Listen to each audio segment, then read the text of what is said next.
Ya Rabbi qad ghafilna.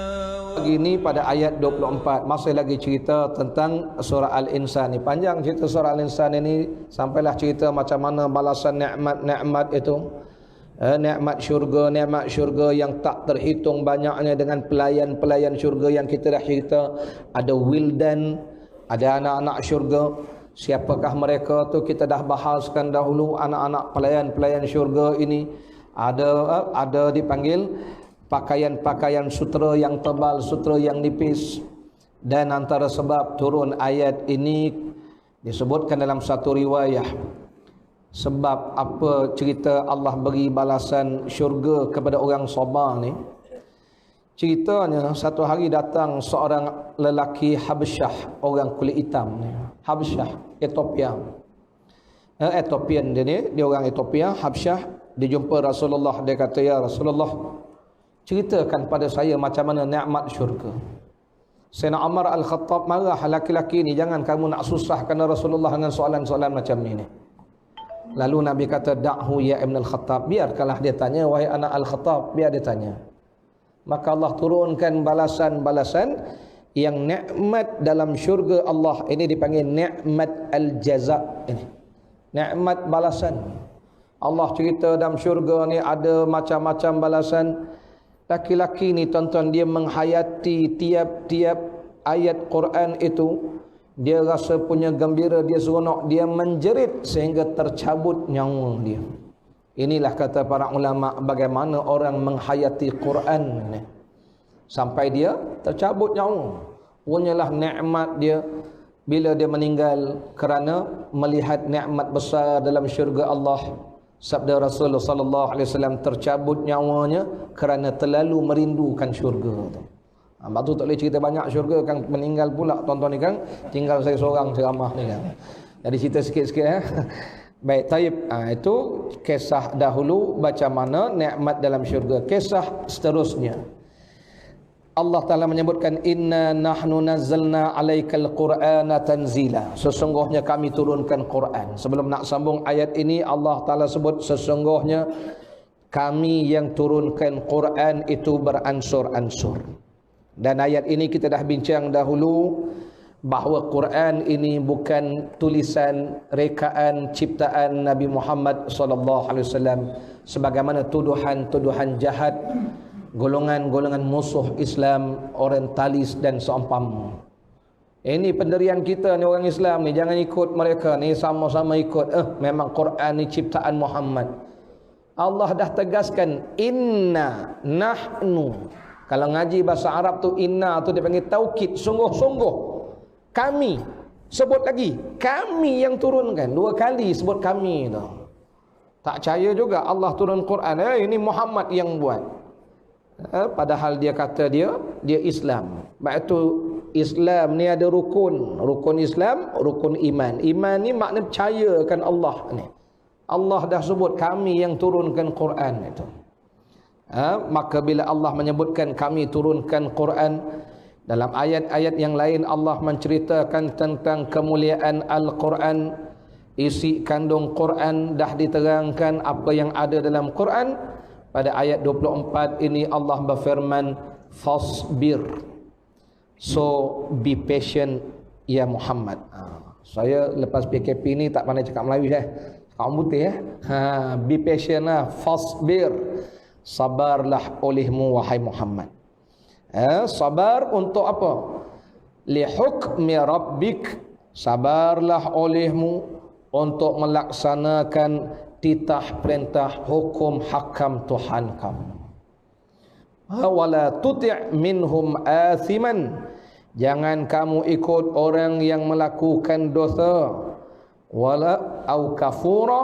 Dan jangan kamu ikut orang yang kufur, yang engkar kepada Allah Subhanahu wa taala. Para jemaah yang dirahmati Allah, setelah Allah menyebutkan sesungguhnya kami turunkan Al-Quran ini, Allah yang turunkan Quran, maka Allah beri kemuliaan kepada Quran.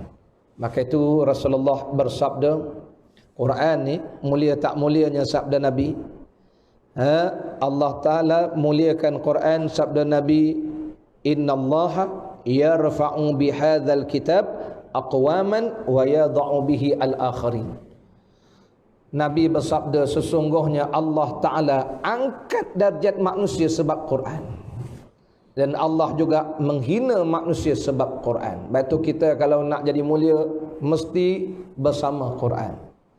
Nabi bersabda, Allah mengangkat darjat manusia sebab Quran. Tuan-tuan, mulianya Quran ini, coba tuan-tuan lihat kata Imam Ibn Kathir, mulianya Quran turun di mana? Di Mekah. Mekah tu mulia sebab turun Quran. Kemudian turun lagi Quran di mana? Di Madinah. Jadi jadilah Quran sebab di mana turun Quran, ini mulianya Quran. Dua bumi ini dipanggil sebaik-baik bumi Allah. Quran turun malam bila? Malam Al-Qadar. Maka jadilah malam tu lebih baik 1000 bulan, kerana turun padanya Al-Quran. Quran diturunkan pada malam Ramadan, jadilah Ramadan lebih baik daripada bulan-bulan yang lain, kerana bulan itu bulan turun Quran. Quran diturunkan oleh siapa? Malaikat Jibril bawa turun Quran. Maka jadi Jibril sebaik-baik malaikat di kalangan malaikat, kerana Jibril bawa turun Quran. Mekah, Madinah. Quran diturunkan kepada siapa? Kepada Rasul sallallahu alaihi wasallam. Nabi Isa diberi kitab Injil, Nabi Musa diberi kitab Taurat, Nabi Daud diberi kitab Zabur. Tapi Rasulullah menjadi sebaik-baik Nabi kerana diturunkan padanya Quran. Sebutlah apa saja kata para ulama, siapa-siapa yang ada bersama Quran, Allah akan muliakan dia. Maka ayat ini menyebutkan fasbir, sabarlah olehmu, li hukmi rabbik, wahai Muhammad, sabarlah kamu untuk kamu melaksanakan, menyampaikan hukum Tuhan kamu, perintah Tuhan kamu ini. Jadi Allah Ta'ala mengajarkan pada Rasul dan pada kita jugalah, bila kita nak laksanakan hukum hakam Allah, titah perintah Allah ni tuan-tuan, bukan suatu benda yang mudah. Dan hukum hakam Quran ini ada yang kita dah buat, umpamanya ambil wudu. Ambil wudu ni kan perintah Quran. Sebelum semayang ambil wudu, apa lagi? Puasa Ramadan, itu kan semua perintah dalam Quran. Sembahyang berkiblat kan Masjidil Haram ni, ini kita melaksanakan Quran lah. Sebab tu bila ada orang semayang ngadap tempat lain, kita tak terima. Sebab Quran suruh kita, fawalli wajhaka syatral masjidil haram, hadapkan wajahmu ke arah Masjidil Haram. Itu namanya melaksanakan perintah Quran. Apalagi tuan-tuan yang tuan-tuan dah buat perintah Quran, antaranya menjaga nyawa. Jaga nyawa ni pun perintah Quran. Wala tulqu bi aidikum ila tahlukah, jangan kamu campakkan dirimu lembah binasa. Quran perintah kita. Sebab tu semayang jarak-jarak ni ada orang tak setuju ni. Lepas tu nak buat macam mana? Buat sementara ni lah. Sebelum ni pun tak rapat juga. Sekian dimaklum je lah. Bukan marah, geram lah. Sekarang ni lah nak suruh rapat-rapat pula ya. Ala kulli hal, ini kan jaga nyawa, jaga nyawa. Baik, itu namanya perintah Quran suruh jaga nyawa ni. Jangan kita binasakan diri kita. Baik, maka kita cuba melaksanakan perintah Quran ni, bukan kerja mudah tuan-tuan. Allah perintah pada Rasulullah, fasbir, sabarlah. Maka itulah kata Imam Al-Ghazali rahimahullah dalam kitab Ihya, sabar ini adalah suatu amalan yang kita jangan tinggal. Sabar. Yang kita nampak bila sebut beramal ni, orang nampak puasa, bayang, zakat, haji, sedekah, apa lagi tuan-tuan, amal kan. Tapi tuan-tuan kena ingat, Imam Al-Ghazali kata mayang, puasa, zakat, haji, sedekah, apa lagi umrah, apa lagi lah amal-amal kebaikan yang tuan-tuan buat, itu tolong orang susah, itu amal zahir dipanggil. Amal zahir.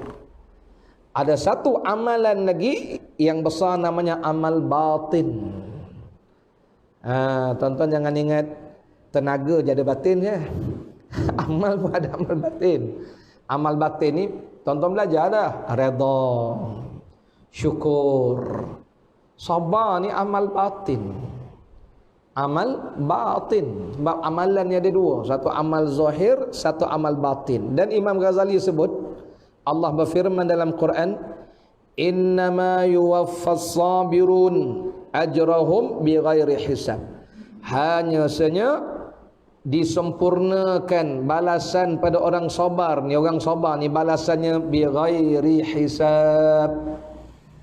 Tak terhitung banyak pahala orang sabar. Jadi waktu kita nak beramal ini kena ada sabar.